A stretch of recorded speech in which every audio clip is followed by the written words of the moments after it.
Hi, I'm Tom Wolf, your fitness coach, and in this video I want to talk to you about adding some elements of instability into your workout in order to build core strength. There's a couple of different thoughts on this. If you want to isolate a muscle and get max strength in a muscle group, then you probably don't want to add elements of instability. But for everyday life, for athleticism, for core strength, to keep your back from being weak so that you can stay strong and keep from getting injured, core strength is super valuable to life. So there's a few different things that I want to show you that will help you to get some ideas on how to add those elements into your workouts so that you can not only build a muscle group, but you can also be working your entire core on every move.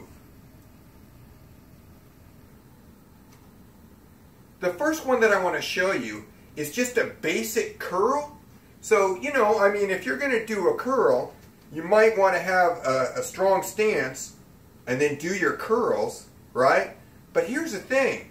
If you go to one leg and you add that element of instability where you have to tighten your core in order to do your curls, you can add some strength to not only your biceps, but also your entire core as you're doing your curls.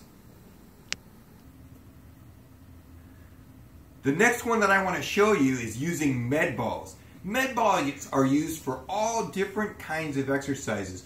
I've seen movies where boxers are training and they're doing sit-ups and somebody's tossing them a med ball and they have to go back and do their sit-up and come forward and toss the med ball back. That might have been the original intent for something like a med ball. But in this video, I want to show you how to use med balls to add an element of instability to a push-up. So what we're going to do, we have 4 med balls. One for each foot and one for each hand. Now I know this isn't necessarily a beginner move, but I just want to illustrate how you can add these elements of instability into your workout. And if you can't do 4 med balls, you might start with your feet. Do one on each foot and leave your hands down flat on the ground to give yourself a little bit of stability. Because it takes a little bit of practice to do this. But if you do it right, you can be working on building core strength at the same time as doing a push-up.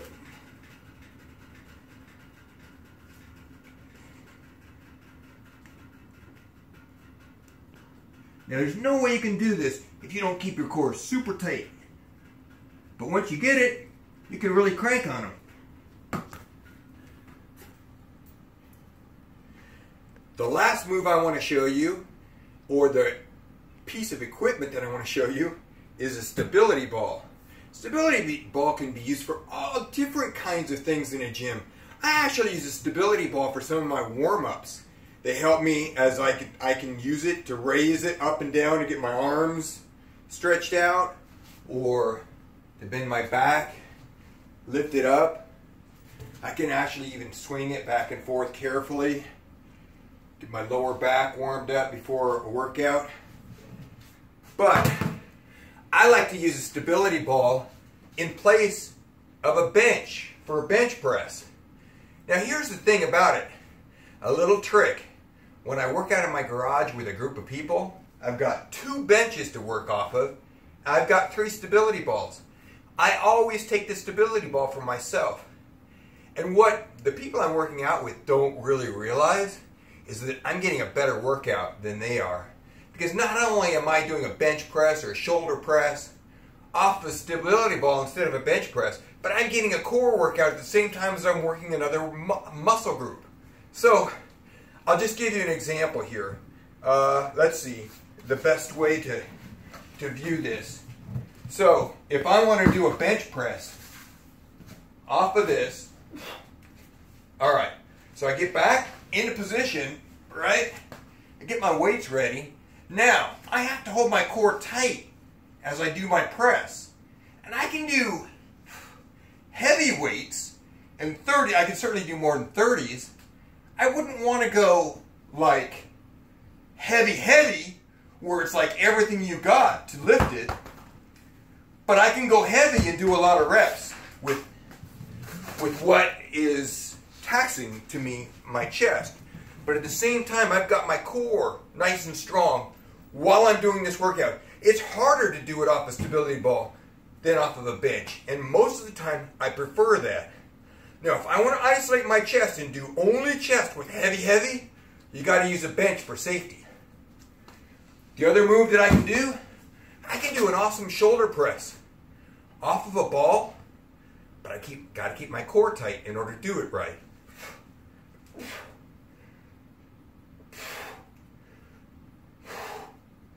Okay, so I've shown you today 3 different ways to add instability into your workout to build core strength.